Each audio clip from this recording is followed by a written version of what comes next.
말씀을 듣고 집중하는 삶을 살아가게 하시고 날마다 주님만을 사모하게 하사 주님께서 위로부터 베풀어 주시는 놀라운 은혜에 따라 우리가 살아가야 할 험난한 인생을 은혜와 믿음으로 살아가게 하여 주시옵소서. 이 시간도 수요일 밤 예배를 통하여 주님 앞에 영광 돌릴 사랑하는 모든 성도들과 주님께서 반드시 함께 하심을 믿습니다. 이 시간 역사하사 우리네 삶의 중심이 하나님께 있게 하시고 우리의 삶의 중심이 말씀에 있게 하시며 우리의 삶의 중심이 은혜와 성령 충만에 있게 하여 주시옵소서. 예배를 온전히 주님께 내어 맡기면서 사랑 많으신 예수님 이름으로 간절히 기도하옵나이다. 아멘. 하나님의 말씀 봅니다. 하나님의 말씀은 신약 사도행전 17장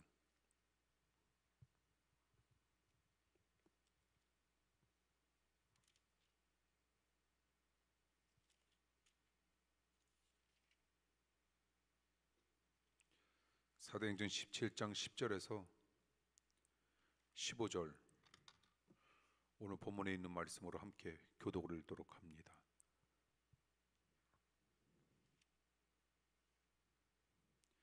10절 제가 먼저 읽겠습니다. 밤에 형제들이 곧 바울과 실라를 베레아로 보내니 저희가 이르러 유대인의 회당에 들어가니라. 베레아 사람은 데살로니가에 있는 사람보다 더 신사적이어서 간절한 마음으로 말씀을 받고 이것이 그러한가 하여 날마다 성경을 상고하므로 그 중에 믿는 사람이 많고 또 헬라의 기브인과 남자가 적지 아니하나 데살로니가에 있는 유대인들이 바울이 하나님 말씀을 베레아에서도 전하는 줄을 알고 거기도 가서 무리를 움직여 소동케 하거늘 형제들이 곧 바울을 내어 보내어 바다까지 가게 하되 실라와 디모데는 아직 거기 유하더라. 바울을 인도하는 사람들이 데리고 아덴까지 이르러 바울에게서 실라와 디모데를 자기에게로 속히 오게 하리는 명을 받고 떠나니라. 아멘. 그래도 오늘 예배 시간이 처음 이렇게 밖에서 7시 30분에 좀 더 많은 우리 사랑하는 성도님들과 또 대면 예배로 임하게 돼서 너무 반갑고 또 이 시간도 비대면 예배로 주님 앞에 영광 돌리는 우리 사랑하는 성도님들과도 주님의 놀라운 은총과 축복이 함께 더불어 임하길 원합니다. 살면서 체질화된 좋은 삶의 규례가 있다라고 하는 것, 우리가 인생을 살아감에 있어서 그것만큼 복된 일도 아마 없을 겁니다. 그런데 사도 바울은 그런 삶의 좋은 규례를 가지고 있었다라고 하는 겁니다. 특별히 3가지의 좋은 규례가 사도 바울 선생님에게 있었습니다. 첫째, 그는 안식일을 철저히 지켰고, 둘째, 그는 어디서든 회당을 찾았으며, 셋째, 그는 회당에서 그리스도를 전파했다라고 하는 말씀.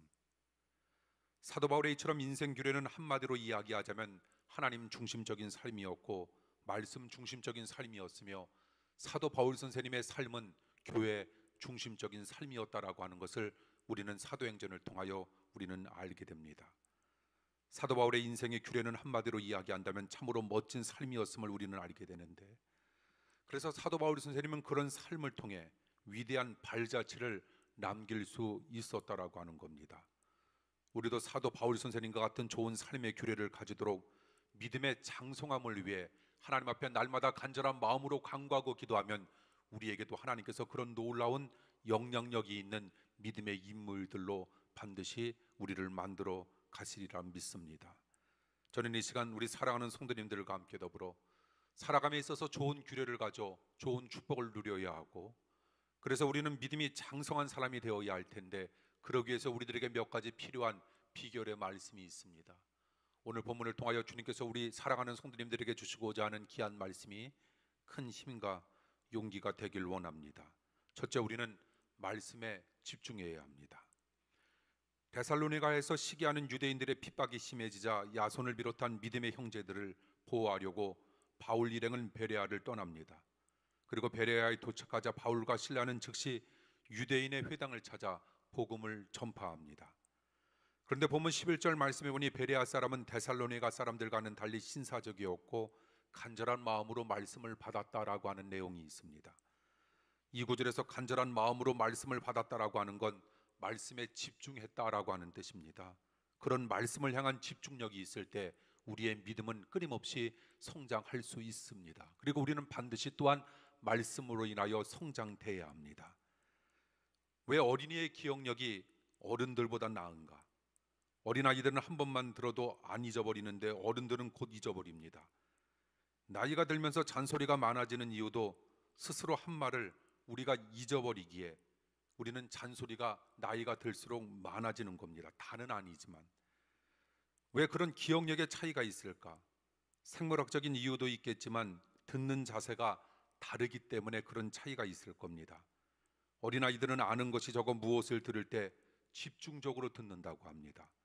그런데 어른들은 아는 것이 많아서 들을 때 딴 생각을 하며 일부만 듣고 자기 경험으로 판단하며 들으니 기억에 남는 것이 적어 우리는 우리가 한 말조차 잊어버려 잔소리가 많아진다는 겁니다. 공부를 잘하는 것도 결국 집중력의 차이 때문에 생긴다, 그런 연구 결과가 있는데, 그래서 다는 아닙니다. 성적은 공부하는 시간이 많은 것보다 집중하는 시간이 많은 것이 그 사람의 성적, 앞으로의 인생을 좌우하는 데 큰 역할을 한다라고 하는 그런 책의 내용도 있습니다. 성경도 그렇게 우리가 집중해서 봐야 하고, 그리고 우리는 하나님의 말씀을 들을 때 정말 하나님의 말씀을 눈으로, 귀로, 하나님의 말씀을 하나님께서 우리들에게 선사해 주셨던 아름다운 말씀으로 우리가 여기면서 온 힘을 다하여 마음을 다하여 하나님의 말씀을 듣고 깨달을 때 하나님의 놀라운 역사가 우리의 인생 가운데 다가와 우리는 믿음의 장성함을 자랑할 수 있을 것이고, 그렇게 될 때 우리는 이 땅 속에서 축복을 누릴 수 있는 고귀한 자녀들로 자리매김할 수 있다라고 하는 겁니다. 사랑하는 성도 여러분, 간절한 마음으로 하나님의 말씀 보길 원합니다. 그리고 하나님의 말씀 듣길 원합니다. 그리고 진리를 깊이 깨달아 우리의 믿음이 끊임없이 장성해지는 역사와 축복이 우리의 인생 속에 임하길 원합니다. 저는 오늘 우리 사랑하는 성도님들과 함께 더불어 믿음이 장성한 믿음이 되기 위하여 우리에게 필요한 몇 가지 말씀을 우리가 살펴보고 있는데, 우리가 첫 번째 말씀에 집중해야 한다면 두 번째 우리는 하나님의 말씀에 순종해야 합니다. 베레아 사람들은 간절한 마음으로 말씀을 받았고 더 나아가 이것이 그러한가 하며 날마다 하나님의 말씀을 상고했다라고 하는 중요한 내용이 있습니다. 성경을 상고했다라고 하는 말씀은 성경을 논리적으로 파헤쳤다라고 하는 그런 말이 아니라 성경 말씀은 나의 삶 가운데 어떻게 적용하며 살아갈 것인가라고 하는 깊은 생각 속에 살고 있었다라고 하는 뜻입니다. 다시 말씀드려서 하나님의 말씀에 순종하려고 애쓰는 모습이 그 상고하는 모습에 담겨 있다라고 하는 겁니다. 축복받는 장성한 믿음이 되기 위하여 우리는 하나님의 말씀대로 살려고 끊임없이 애쓰는 모습을 보여야 한다라고 하는 겁니다. 성경 속에서 열매에 관한 중요한 부분이 나오고 있는데 어떻게 우리들에게 풀어주고 있는가? 하나님의 말씀을 듣고 깨닫는 자, 하나님의 말씀을 듣고 지키는 자, 30배, 60배, 100배의 열매가 맺힐 수 있다라고 하는 하나님의 말씀을 기억하면서 하나님께서 우리들에게 어떤 말씀을 들려주시든지 간에 그 말씀 붙잡고 그 말씀대로 살려고 순종하고자 하는 우리 사랑하는 성도님들의 삶 속에 놀라운 축복이 반드시 임하게 될 줄 믿습니다. 그러므로 축복받는 장성한 믿음이 되려면 말씀대로 살려고 애쓰는 모습이 꼭 있어야 한다라고 하는 것, 두 번째로 여러분들이 명심해 두시면 감사하겠습니다. 역사를 보면 개신교가 들어간 나라는 대개 강성하게 됩니다. 미국, 캐나다, 이걸 역사는 증명하고 있지 않습니까? 우리가 역사를 공부하는 것 또한 살아감에 있어서 역사를 바라다 본다라고 하는 것, 그런 걸 봐야 합니다. 그런데 반면 카톨릭이 들어간 나라는 처음에는 잘 살지만 결국 그런 나라는 대개 못 사는 나라가 됩니다. 힌두교, 불교는 말할 것도 없고요. 가정도 마찬가지입니다. 하나님의 말씀에 집중하며 하나님의 말씀에 순종하는 가정, 그 가정 하나님께서 반드시 책임져 주신다라고 하는 사실을 우리는 명심해야 한다라고 하는 겁니다. 날마다 하나님의 말씀을 간절히 바라며 하나님의 말씀을 끊임없이 상고하면서 하나님께서 나에게 주시고자 하는 하나님의 말씀을 나는 나의 삶 속에 어떻게 적용하며 살아갈 것인가라고 하는 뚜렷한 관점과 뚜렷한 목표와 목적 속에 나에게 주어지는 인생을 이끌어 나간다라고 하는 건 위로부터 베풀어 주시는 주님의 놀라운 축복을 내가 마음껏 누리며 살아가겠노라 다짐하는 결단의 고백이 될 수 있다는 겁니다. 그렇다면 개신교가 들어간 나라는 대개 강성하는데 반면 카톨릭이 들어간 나라는 못 사는 나라가 된다? 왜 그럴까? 카톨릭은 말씀을 성직자만 보지만 개신교는 말씀을 모든 사람들, 성도들, 우리 누구에게든지 이 말씀이 주어져 있다라고 하는 겁니다. 그것처럼 말씀대로 따라 살려고 하는 말씀 중심적인 삶이야말로 축복의 원천이 될 수 있다라고 하는 사실, 그런 의미 속에서 바라본다면 우리 지금 태어난 건 너무나도 감사한 일입니다. 마틴 루터 종교 개혁을 일으키기 전까지 그들은 하나님의 말씀이 독일어로 되어져 있지 않았다라고 하는 거예요. 라틴어로 되어져 있었다라고 하는 거. 그래서 성직자들만이 성경을 바라다 보았다라고 하는 겁니다. 본인들이 직접 하나님의 말씀을 바라다 볼 수가 없었다라고 하는 겁니다. 그렇기 때문에 성직자가 그 하나님의 말씀을 잘못 전하면 그들은 그냥 그것을 믿을 수밖에 없었다라고 하는 겁니다. 종교개혁이 종교개혁되어 오늘날 우리들에게 심어준 뚜렷한 교훈 가운데 하나가 있다면 그것은 무엇일까? 다른 거 아닙니다. 우리가 얼마든지 어느 곳에 있든지 하나님의 말씀을 접할 수 있다라고 하는 사실, 그러므로 우리에게 성경이 접할 수 있는 그런 여건과 환경과 시대를 살고 있다라고 하는 것, 다른 건 다 부족하다 할지라도 그것 하나만으로도 난 날마다 감사하며 살아가길 간절히 축원합니다. 끊임없이 간절한 마음으로 하나님의 말씀을 상고하십시오. 하나님의 말씀에 의지하여 하나님께서 우리들에게 주시고자 하는 귀한 말씀대로 우리에게 주어지는 인생을 이끌어 나가겠노라 다짐하고 결단하십시오. 하나님께서 부교보다 신교, 개신교를 축복하셨던, 카톨릭보다 개신교를 축복하셨던, 그렇게 살고자 애쓰는 우리네 삶과 우리네 가정, 그리고 그렇게 살고자 몸부림치는 성도님들의 삶을 주님께서 끊임없이 축복으로 이끌어 주시리라 믿습니다. 구원받는 데 조건이 없지만 은혜를 받는 데는 조건이 있습니다. 하나님을 진정으로 사랑해야 진정한 축복을 받게 됩니다. 그렇다면 하나님을 사랑한다라고 하는 말씀은 도대체 무엇일까? 그것은 결국 하나님의 말씀에 내가 순종한다라고 하는 겁니다. 사랑이 입술에만 있으면 의미가 없습니다. 명절이나 생일날에 부모님을 찾아뵙지도 못하면서 선물을 드리지 못하면서 나는 바빠서 부모님께 못 가고 돈이 없어서 부모님께 선물을 못 드리지만 그래도 부모님을 사랑한다. 분명 사랑하겠죠. 그러나 그렇게 아름다운 사랑은 아닐 겁니다. 행함이 없는 사랑과 믿음은 아름다운 사랑과 좀 더 거리가 멀어질 수 있다라고 하는 겁니다. 하나님의 은혜를 받고 기도 응답을 원한다면 우리는 하나님께 사랑의 투자를 끊임없이 해야 합니다. 축복받는 사람들은 하나님을 사랑하는 사람들, 예수 잘 믿으면서 못 사는 자리에 머물면 안 된다라고 하는 자세를 가지고 우리는 하나님 앞에 끊임없이 축복을 구하는 겁니다. 사실 복된 존재가 된다라고 하는 것, 이것은 하나님의 깊은 뜻입니다.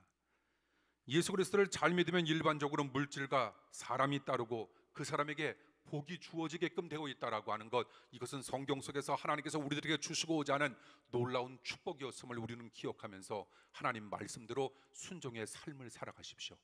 모든 것을 다 아시는 하나님께서 넘치도록 우리의 인생을 축복하시고 이끌어 주신다라고 하는 확신과 믿음으로 우리는 날마다 살아가야 한다는 겁니다. 그러므로 말씀대로 순종함으로 장성한 믿음을 가지고 더욱 축복받는 주님 사랑하는 귀한 성도님들이 되시길 간절히 축원합니다. 마지막 세 번째, 우리는 장성한 믿음을 유지함으로 하나님의 놀라운 축복을 누리기 위해서 우리는 어떻게 해야 할까? 사람에게는 문제가 있다라고 하는 것, 사람에게는 누구든지 다 시험이 있다라고 하는 겁니다. 그 시험을 우리가 잘 이겨내야 합니다. 데살로니가에서 그리스도를 증거함으로 많은 무리들이 바울과 실라를 쫓아 유대인들이 시기합니다. 어떻게 인간의 본능 깊은 곳에 자리 잡은 시기심을 없앨 수 있을까? 간단히 말하면 복을 많이 받아야 합니다. 복이 없으면 시기하는 마음이 수시로 저절로 우리네 심령 가운데 생겨나게 됩니다. 그렇다면 우리는 어떻게 복된 존재가 될 수 있을까? 무엇보다 우리는 우리에게 임한 시험을 믿음으로 은혜로 잘 견뎌내야 한다는 겁니다. 데살로니가에서 바울 일행은 큰 핍박을 받았지만 그 핍박으로 짧은 기간에 데살로니가 지역에 신실한 교회가 생겨나게 되었습니다. 또한 베레아에서도 복음을 전파할 때 기부인들과 남자들을 비롯해서 많은 사람들이 믿게 되자 데살로니가의 유대인들이 베레아까지 따라와서 소동을 일으킵니다. 그러자 형제들이 바울 일행 가운데 바울만 베레아를 떠나게 한다라고 하는 14절 15절 말씀을 우리는 기억합니다. 왜냐하면 바울이 그 상황 속에서의 그 계수로 지목되었기 때문입니다. 그처럼 바울은 가장 많은 핍박과 시험을 받았지만 바울은 어떻게 되었습니까? 결과는 가장 복된 존재가 되었다라고 하는 겁니다. 결국 시험이라고 하는 건 다가올 복의 전조임을 우리에게 희사하고 있는 겁니다. 신명기 8장 16절에 여러분 이런 말씀이 있습니다. 너를 시험하사 마침내 복을 주려 하신다라고 하는 말씀이 있습니다. 하나님은 축복을 주시기 전에 대개 먼저 무엇을 주시는가? 시험을 주십니다. 시험은 아무에게나 그래서 주어지지 않는다는 겁니다. 결국 복 받을 자가 시험도 당한다는 건데, 보통 때 말하고 행동하는 것으로 그 사람의 믿음의 점수를 알기란 힘듭니다. 그러나 시험을 쳐보면 믿음이 몇 점인지 분명히 드러나며 그 점수대로 결국 축복을 받게 된다는 겁니다. 야고보서 1장에 그런 시험에 관한 이런 멋진 말씀이 있지 않습니까? 형제들아, 너희가 여러 가지 시험을 받으면 온전히 기쁘게 여기라 라고 하는 하나님의 고귀한 말씀. 왜 여러 가지 시험을 받으면 온전히 우리는 기쁘게 여겨야 할까? 복이 기다리고 있기 때문입니다. 여러 가지 시험을 당하면 여러 가지 복을 받게 되고, 그리고 우리가 큰 시험을 당하면 큰 복을 받게 된다는 하나님의 말씀을 우리는 기억하면서 우리에게 임한, 내가 원하지도 아니했음에도 불구하고 나에게 임했던 그런 여러 가지 시험을 우리는 믿음으로 잘 감당하여 우리에게 예비된 복을 마음껏 누리시길 원합니다. 시험은 그래서 우리는 흔히 이렇게 이야기합니다. 축복의 징검다리와 같다고. 시험을 당할 때는 힘들지만 시험이 끝난 후에 비로소 그 시험이 하나님의 은혜임을 깨닫게 되었다라고 하는 것, 이것만큼 큰 축복은 없다라고 하는 겁니다. 사랑하는 성도 여러분, 우리 앞으로 그렇게 생각합시다. 우리에게 원치 아니하는 시험이 끊임없이 나에게 다가온다면 하나님께서 나에게 커다란 은혜를 주시고자 하는 하나님의 놀라운 섭리 전조가 드디어 나에게 시작되었다라고 하는 확신감 믿음으로 날마다 살기를 원합니다. 성경에 보면 아브라함에게 독자를 바치라고 합니다. 하나님께서 인육을 드시고 싶어서 바치라고 한 것이 아니라 아브라함의 믿음의 점수를 보고 축복하시려고 바치라 하신 겁니다. 그때 아브라함이 모리아 산으로 가면서 얼마나 생각이 많았겠는가. 이게 진짜 하나님의 음성일까? 100살에 낳은 아들을 바치라고 한 이 말씀이, 그렇게 하신 분이 진짜 하나님의 진심일까? 그러나 아브라함은 믿음으로 순종했기에 믿음의 조상이 되었고 열국의 아비가 되었음을 성경은 우리에게 시사하듯, 제가 가끔 끊임없이 사랑하는 성도님들에게 이야기하고 있지 않습니까? 성경은 모델이라고 하는 단어와 같다고. 아브라함이 그래서 믿음의 조상이 되었고 열국의 아비가 되었으며, 그리고 엄청난 축복을 누릴 수 있었던 것처럼 아브라함의 그 길이 우리네 길이 되길 원하고, 아브라함이 하나님의 말씀 앞에 전적으로 순종함으로 하나님의 놀라운 축복을 누릴 수 있었던 우리에게도 앞으로 남은 인생 하나님께서 우리에게 어떤 말씀을 들려주시던지 간에 그 말씀 앞에 전적으로 순종코자 하는 우리네 인생 하나님께서 은혜와 말씀과 은혜로 끊임없이 붙들어 주실 줄 믿습니다. 그런데 시험 당하면 우리 또한 사람이기 때문에 우리 너무 막막합니다. 너무 극심한 시험을 당하면 이제 끝났구나라고 하는 생각도 듭니다. 그러나 그때 주님이 피할 길도 준비해 놓으셨고 축복도 예비해 놓으셨습니다. 그러므로 시험이 오면 이제 하나님의 축복이 나한테 곧 오겠구나라고 하는 이런 담대하고 넉넉한 믿음과 마음으로 우리는 나아가는 겁니다. 그런 믿음과 마음으로 나아가기만 하면 시험이 와도, 어떤 시험이 온다 할지라도 우리는 겁나지 않다는 겁니다. 시험을 통해 점수를 따는 것만큼 내가 복을 받기 때문입니다. 그러므로 우리는 이제 하나님 앞에 이렇게 기도하는 겁니다. 하나님, 시험이 와도 좋습니다. 나로 하여금 그 시험, 주님께서 나에게 주셨던 믿음과 능력으로 잘 이겨내어 더욱 큰 일을 감당함으로 복된 존재로 자리매김하게 하시고 이 복을 많은 사람들에게 더불어 나눌 수 있는 은혜도 허락하여 주시옵소서. 우리는 이렇게 기도해야 할 겁니다. 하나님은 시험 당한 것만큼 복을 주십니다. 큰 시험이 오면 이제 나한테 큰 복이 오겠구나, 이렇게 생각하는 겁니다. 하나님은 물질의 복을 주실 때 먼저 물질로 우리를 시험하실 때 있습니다. 몸을 쓰시려면 몸에 손을 한번 대보실 때도 있습니다. 자녀의 축복을 주시려면 그 자녀를 건드려 보시기도 하십니다. 그때 우리는 믿음으로 시험을 잘 치르기만 하면 예수님 믿고 인물되는 역사 반드시 나타난다라고 하는 것, 그리고 어떤 일이 임한다 할지라도 우리는 사람을 바라다보는 것이 아니라 사람 너머에 계신 하나님을 우리는 바라다보는 것이고, 또한 가장 중요한 건 그 하나님이 우리를 바라다보고 있다라고 하는 이 사실을 우리는 늘상 기억하면서 살아가는 겁니다. 사랑하는 성도 여러분, 우리로 하여금 예수 그리스도 잘 믿어 인물되는 축복, 인물되는 가문, 그 가문과 그 축복이 우리네 삶에 임하길 원합니다. 일상적인 삶에서도 가끔 마귀가 우리를 시험합니다. 아무개야, 지금 몸이 피곤한데 그 정도면 잘하고 있는 거 아니니? 다음에 예배에 가, 예배를 드려.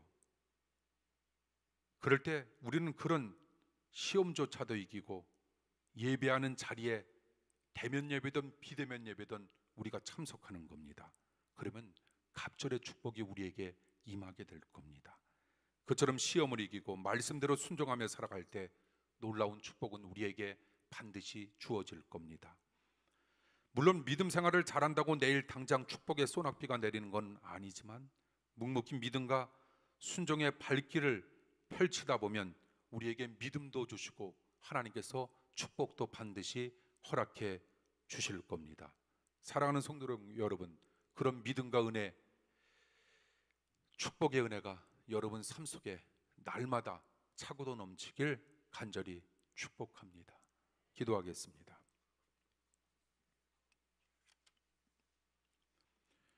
축복을 얻을 수 있는 세 가지 비결을 우리에게 일러주시니 감사합니다. 사도 바울 선생님 같은 좋은 삶의 규례를 우리로 하여금 지니게 하사 하나님 중심적인 삶을 살아가게 하시고 말씀 중심적인 삶이 되게 하시며, 그리고 예배 교회 중심적인 삶이 우리의 삶 속에 임하게 하여 주시옵소서. 말씀에 집중하게 하시고 말씀에 순종하게 하시며, 또한 임한 시험 잘 이겨낼 수 있도록 하나님 함께하여 주시옵소서. 예수님 이름으로 간절히 기도하옵나이다. 아멘. 이 시간 주변에 계신 분들과 함께 우리 눈으로 반갑게 인사합니다.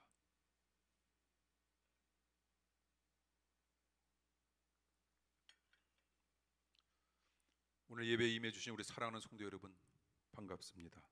하나님의 넘치는 은혜와 사랑이 우리 사랑하는 성도님들과 날마다 함께하길 원하고요.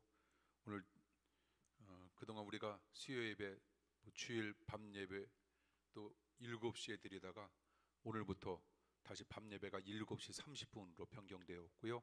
그리고 돌아오는 주일 낮 예배 11시 예배 드리게 됩니다. 여러분 잘 기억해 주시기를 바라고요. 이렇게 보면 6월 달까지는 아마 대면 예배, 비대면 예배 지금과 같은 그 형태로 드리게 될 것 같고, 7월부터는 조금 더 완화된 상태 속에서 조금 더 많은 우리 성도님들이 대면 예배에 임할 수 있도록 그런 조치가, 방역 조치가 이루어져서 좀 더 이렇게 바라다 보면서 하나님의 말씀을 또 나눌 수 있는 그런 축복도 우리 사랑하는 성도님들 삶 속에 또 나타나길 원하고요. 어떻게 됐든지 간에 우리에게 앞으로 어떤 상황이 어떻게 다가올는지는 모르겠지만 그 상황 속에서 여러분들이 아무튼 최선을 다해서 열심히 말씀에 집중해 주시고, 그리고 말씀을 순종해 주시고 사랑해 주셔서 놀라운 축복 많이 누리시길 바랍니다. 하나님께서 어떤 상황 속에서도 우리 사랑하는 성도님들과 분명 함께 주실 줄 믿습니다. 그리고 육신적으로 어려움 당하는 우리 사랑하는 성도님들, 병원에 입원하시고 또 검사를 받으러 가셔야 하고, 또한 퇴원 후에 또 그 밖에 여러 가지 힘든 상황 속에서도 기도로 하나님을 붙들고 있는 우리 사랑하는 성도님들을 여러분 기억하시면서 꼭 기도해 주십시오. 전체적인 교우들을 다 생각할 수는 없겠지만 여러분들이 속계 선교회 가운데 속자님들, 선교회장님들을 통해서 또한 아픈 이들이 명단으로 오르게 됐을 때 정말 나를 위해서 기도한다라고 하는 그런 마음으로, 우리 사랑하는 가족을 위해서 기도한다라고 하는 그런 마음으로 우리가 함께 더불어 기도의 이 마음으로 또한 병이 치유되고 몸이 회복되는 은총과 은혜가 여러분 삶 속에 나타나기를 원하고요. 또 물질적으로도 어려움을 맞고 있는 그런 가정을 위해서도 여러분 꼭 기도해 주시면 감사하겠습니다. 축복 기도합니다.